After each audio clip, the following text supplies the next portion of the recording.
السلام علیکم. سلامت باشید. تشکر زیاد. از این دورتون بسیار خوشبخت هستم. نوروز یا مفروض با یک شما مبارک باشد. خداوند ایران همیشه در آسمان صاف و بی‌غبار تاجیکستان زندگی خوشبختانه به سر برید. مرحمت، سرودهای ما برای شما.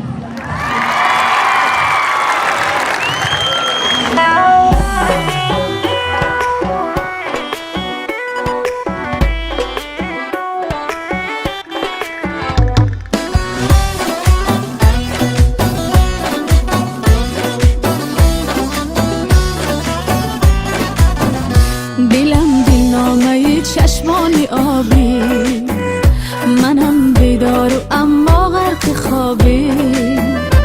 اگر دورو بری دنیا بگردی، مثالی من چونین عاشق نیابی. بیا به قصد دوری، به پاداش صبوری، نکن که از دل من دل ببوری. بیا شب باران به دامانی بیابان، بیا از دل ببر هوای هجران.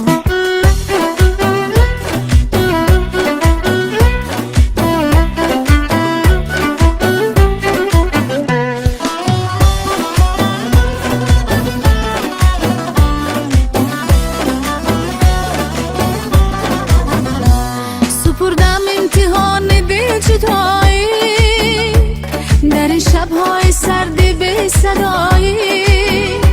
سپردم امتحان دل جدایی، در این شب‌های سرد بی صدایی.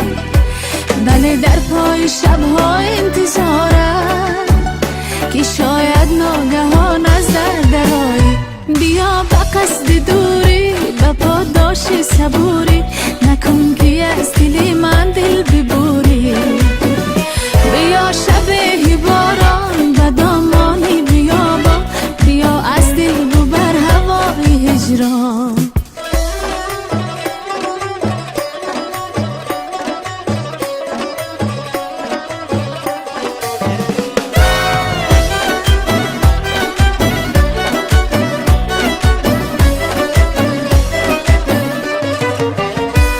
تپش های دلت را هم صدایم، اگر چی مدت از تو جدایم.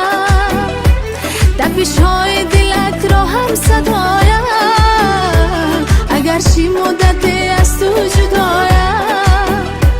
میان این همه مردمی عالم، عزیزی و عزیزی از برایم.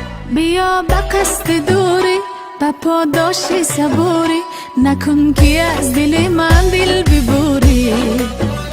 بیا به قصد دوری، به پاداش صبوری، نکن که از دل من دل ببوری.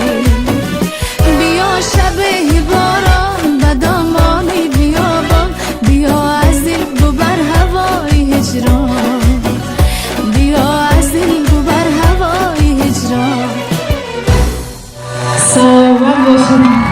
تشکر دستای شما در بره. تشکر.